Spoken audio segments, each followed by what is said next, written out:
বিগত বছরগুলোতে বাংলাদেশের যত বয়সভিত্তিক দল ছিল তার মাঝে এই দলটা সবচেয়ে বেশি প্রতিভাবান, এটা নিয়ে বিন্দুমাত্র সন্দেহ নেই।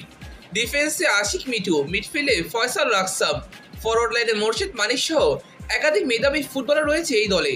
তবে আফসোসের ব্যাপার হলো তাদেরকে গাইড করার মতো একজন ভালো মানের কোচের ব্যবস্থা করতে পারছে না বাফুফে। বিশেষ করে এবারের অনূর্ধ্ব-19 সাফের দায়িত্বে ছোটনের মতো একজন কোচকে দায়িত্ব দেওয়াটা বাফুফের দুর্বল পরিকল্পনার বিষয়টিকে ফুটিয়ে তোলে। বাস্তবতা হলো কোচ ছোটনের কখনো একটা পুরুষ দল সামলানোর মতো কোয়ালিটি ছিল না। তারপরেও গোলাম রাব্বানী ছোটনকেই দেওয়া হলো দায়িত্ব, যার ফলে অনূর্ধ্ব-17 সাফ ও এশিয়ান কাপ বাছাই পর্বে দারুণ ছন্দে থাকা দলটাই অনূর্ধ্ব-19 সাফে এসে নিজেদের স্বাভাবিক খেলাটাই ভুলে গেল। বাংলাদেশের পুরো খেলাটাই ফয়সাল ও মোর্শেদ কেন্দ্রিক করে ফেলেছিলেন কোচ ছোটন। বল পাওয়া মাত্রই লং বল খেলা এবং মোর্শেদকে পাস দেওয়া ছিল কোচের একমাত্র ট্যাকটিক্স। প্রতিপক্ষ দল ও ম্যাচের পরিস্থিতি বুঝে ফরমেশন পরিবর্তন কিংবা বেঞ্চে থাকা ফুটবলারদের ব্যবহার করা কোনোটাই সঠিকভাবে করতে পারেননি তিনি। বিশেষ করে ভারত ম্যাচে যখন ফুটবলাররা ক্লান্ত হয়ে পড়েছিল তখন পুরো ম্যাচে মাত্র একটা পরিবর্তন করেন এই কোচ। অন্যদিকে ভারত ম্যাচে পরিবর্তন করে 3টি। এছাড়া পুরো আসর জুড়ে লেফট উইংয়ের কোনো অস্তিত্ব ছিল না বাংলাদেশের। তবে এই বিষয়ে কোনো পদক্ষেপ নিতে পারেননি ছোটন। প্রথম ম্যাচে মালদ্বীপের বিরুদ্ধে 2-0 গোলে এগিয়ে থেকেও লিড ধরে রাখতে পারেনি ছোটন। পরের ম্যাচে ফয়সাল, মোর্শেদ, সুমন, ইফতিদের প্রেসিংয়ের মুখে পড়ে বারবার বল লুজ করছিল ভুটান।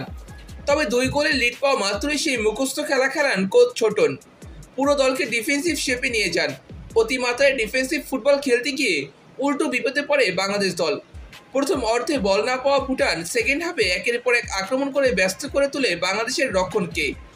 এছাড়া দ্বিতীয় ম্যাচে ডিফেন্সিভ পিভটের পরিকল্পনা করেনি ছোটন, যার ফলে প্রতিপক্ষ দল যথেষ্ট সুযোগ পাচ্ছিল মিড থেকে বল সাপ্লাইয়ের। তাছাড়া ভুটান ম্যাচে জয় নিশ্চিত হয়ে যাওয়ার পরেও ইতালির সিরিয়া ডি এর কাদের এবং MLS নেক্সট লিগে খেলা ফারজাদকে মাঠে নামাননি তিনি। পুরো আসর জুড়ে ছোটনের দুর্বলতা ফুটে উঠেছে বারবার।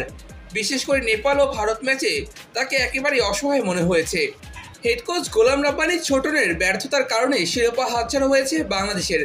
তবে আসন্ন অনূর্ধ্ব-20 এশিয়ান কাপ বাছাই পর্বে এই দলটার ভালো করার প্রবল সম্ভাবনা রয়েছে। সেই আসরে আরহাম ইসলাম দলের সঙ্গে যুক্ত হলে লেফট উইংয়ের সমস্যা দূর হবে। তাছাড়া রোনার নাম্বার 9 পজিশনে খেললে গোল নিয়ে চিন্তা করতে হবে না।